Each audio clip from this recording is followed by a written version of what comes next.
Dear candidates and parent, री NEET 2026 की जो डेट है वो 21 जून निर्धारित हो चुकी है। अभी अभी माननीय शिक्षा मंत्री धर्मेंद्र प्रधान जी का एक प्रेस कॉन्फ्रेंस हुआ है और इस वीडियो में मैं उनकी कही गई बातों का सेगमेंट वाइज डिस्कशन करने वाला हूं। तो सबसे पहले और सबसे जरूरी बात कि जो री एग्जाम है वो 21 जून को होगा, एडमिट कार्ड्स 14 जून को आएंगे और जो कैंडिडेट अपना सेंटर सिटी चेंज करना चाहते हैं उनके लिए भी विकल्प खुलने वाले हैं। तो अपनी सुविधा के हिसाब से आप सेंटर्स चुन सकते हैं। पैसे लौटाने की बात पहले भी कही जा चुकी है, इस पे भी जोर दिया गया। हालांकि बच्चे इस बात से खुश नहीं हैं। बच्चों की जो असल जरूरत है वो ये है कि एक लीक प्रूफ, एक फेयर एग्जाम उन्हें मिल सके। अब इसको लेकर सरकार क्या तैयारियां कर रही है, इस पे बहुत ज्यादा विस्तृत बात नहीं की धर्मेंद्र प्रधान जी ने। उन्होंने बस ये कहा है कि आप हम सब मिलकर एक प्रयास करें कि जो एग्जाम है वो लीक प्रूफ हो और इसे लीक प्रूफ रखने की कोशिश की जाएगी। इसके साथ साथ कैंडिडेट्स का जो एग्जामिनेशन हॉल में टाइम लॉस होता है सिग्नेचर, अटेंडेंस और बाकी डिटेल्स भरने में, इसके लिए 15 मिनट्स का एडिशनल टाइम मिलेगा। तो जो एग्जाम की ड्यूरेशन है उसे 2 बजे से लेकर 5:15 तक का कर दिया गया है। और महत्वपूर्ण बातें कौन सी हैं?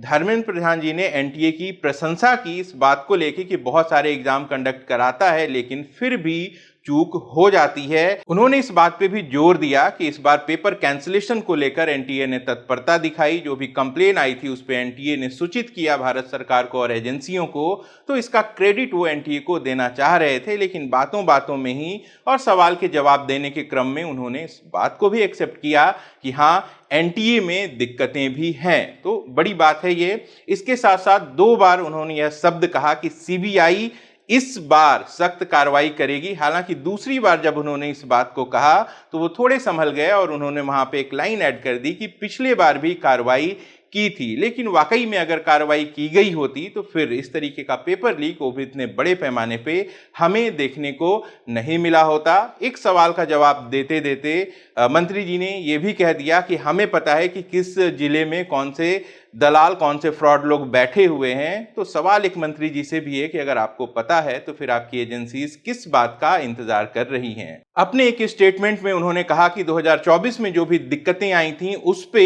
सुधार किए गए। जी हां, ये बात उनकी सही है लेकिन पूरी तरीके से सही नहीं है। मैं व्यक्तिगत रूप से अगर 2024 के समय के एलिगेशंस की बात करूं तो वहां पे ट्रांसपोर्टेशन में जो पेपर लीक हुआ था, जिस पे एनटीए शुरू से लेकर अंत तक इनकार करता रहा, लेकिन सुप्रीम कोर्ट में अंतिम सुनवाई के दिन उन्हें स्वीकार करना पड़ा था कि हाँ, पेपर लीक हुआ था। तो ट्रांसपोर्टेशन में पेपर लीक ना हो इसको लेके अच्छी व्यवस्था की गई थी। जीपीएस ट्रैकर, टाइमर्स, ये सारी चीजें लगाई गई थी जिससे ट्रांसपोर्टेशन में इस बार जो लीक है वो नहीं हो पाया। इसके अलावा इम्पर्सनेशन, जो स्कॉलर्स बिठा के एग्जाम पास कराया जाता है बच्चों को, ये जानकारी भी मिली थी। तो इसको रोकने के लिए एनटीए ने लाइव कैप्चर, बायोमेट्रिक जैसी व्यवस्थाएं की थी। लेकिन उस समय 2024 में एक आरोप यह भी था कि टेलीग्राम के माध्यम से भी बड़े पैमाने पे पेपर लीक हुआ है।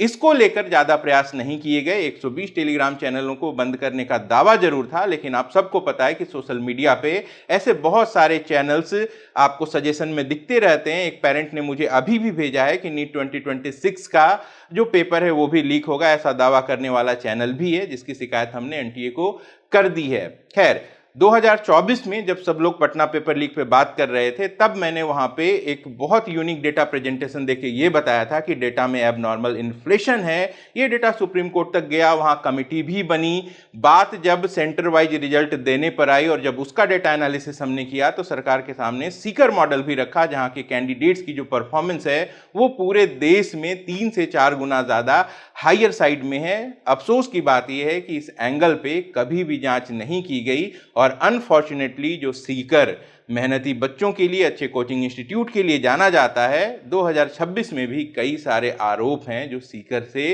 पेपर लीक वाले मामले को जोड़ते हैं। गेस्ट पेपर मॉडल क्या है इस पे किसी और वीडियो में मैं बात करूंगा।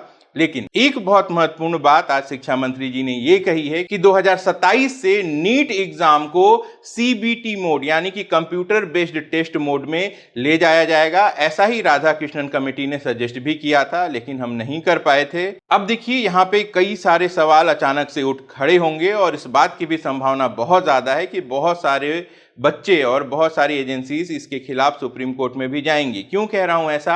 क्योंकि सीबीटी मोड अचानक से लागू करने से बहुत सारे कैंडिडेट्स ऐसे हैं जो कंप्यूटर पे टेस्ट देने के अभ्यस्त नहीं हैं। आप कहेंगे कि 1 साल का समय उन्हें मिलेगा, वो सीख सकते हैं, ठीक बात है, लेकिन हमें यह ध्यान रखना होगा कि नीट की जो परीक्षा है इसमें 22 लाख 25 लाख कैंडिडेट होते हैं जो देश के विभिन्न हिस्से से आते हैं, सबके पास संसाधन हो, ये तो एक समस्या है ही। दूसरी सबसे बड़ी समस्या यह है कि सरकार के पास पर्याप्त संसाधन नहीं है।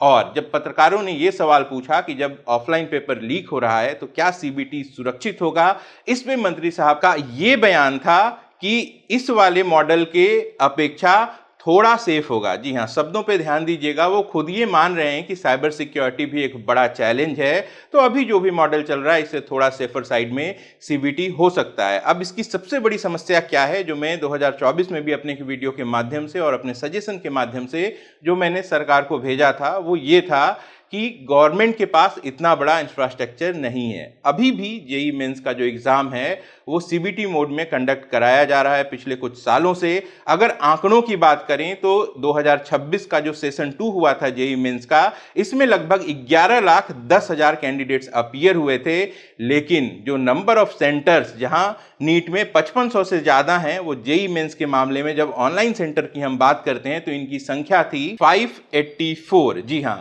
584 सेंटर्स पर भी 11 लाख कैंडिडेट का एग्जाम कराने के लिए 5 फेज की जो एग्जामिनेशन है उसे कंडक्ट कराना पड़ा था। अब ऐसे में जेईई के कंपैरिजन में अगर हम नीट की बात करें तो number of candidate just double हैं, सेंटर्स की संख्या 10 गुना है।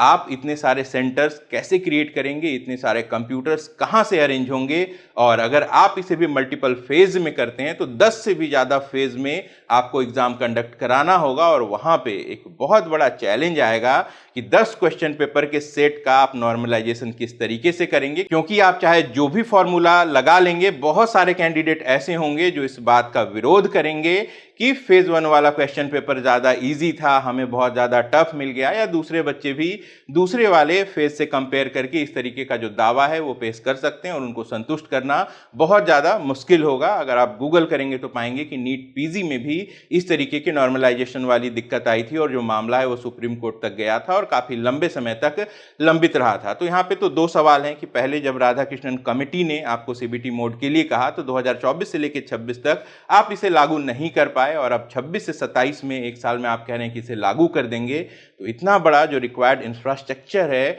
वो कहां से आएगा, और जो मल्टीपल फेज की प्लानिंग हो रही है इसमें जो भी नॉर्मलाइजेशन होगा, इसका ऐसा कौन सा सटीक फॉर्मूला होगा जिससे जो कैंडिडेट्स हैं वो भी संतुष्ट रहें। तो जो चैलेंजेस हैं वो अभी बाकी हैं, अभी कई सारे बड़े बदलाव सरकार को करने पड़ेंगे, एनटीए का स्ट्रक्चर ठीक करना होगा।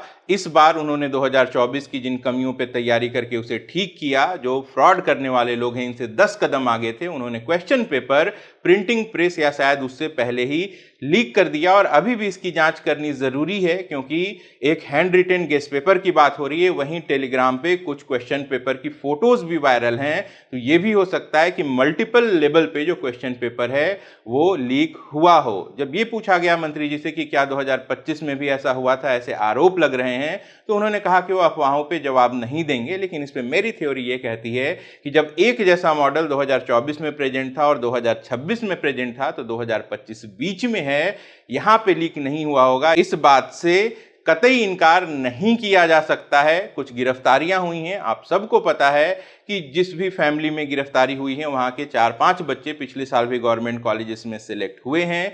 इस साल भी उनके परिवार से कुछ बच्चे नीट में अपीयर हो रहे थे, जिनका 12 का जो रिजल्ट है वो ठीक नहीं था, वो सप्लीमेंट एग्जाम की तैयारी भी कर रहे थे, लेकिन साथ साथ उसी परिवार से जो बच्चे हैं वो पढ़ाई में एवरेज होने के साथ ही नीट में अच्छा परफॉर्म कर रहे हैं और सरकारी कॉलेजेस में पढ़ाई कर रहे हैं। तो ये एक छोटा सा एग्जाम्पल है, ये कितने बड़े पैमाने पे है। अगर ईमानदारी से कोई एजेंसी जांच करे और इसके तह तक जाए तभी सारी चीजें वापस आ सकती हैं। बहरहाल हम और आप सिर्फ और सिर्फ उम्मीद कर सकते हैं कि सरकार कभी तो इस बात पे जागे, कभी इस चीज को सीरियसली ले, और कभी एक बार ढंग से पूरे सिस्टम की साफ सफाई हो जाए, ताकि आने वाले समय में जो असली कीमत बच्चे और जो परिजन उठाते हैं उनको इन सारी प्रॉब्लम से मुक्ति मिल सके। तो ये आज के प्रेस कॉन्फ्रेंस की मुख्य बातें थी। आगे जैसी भी अपडेट होगी आप तक लेकर आता रहूंगा।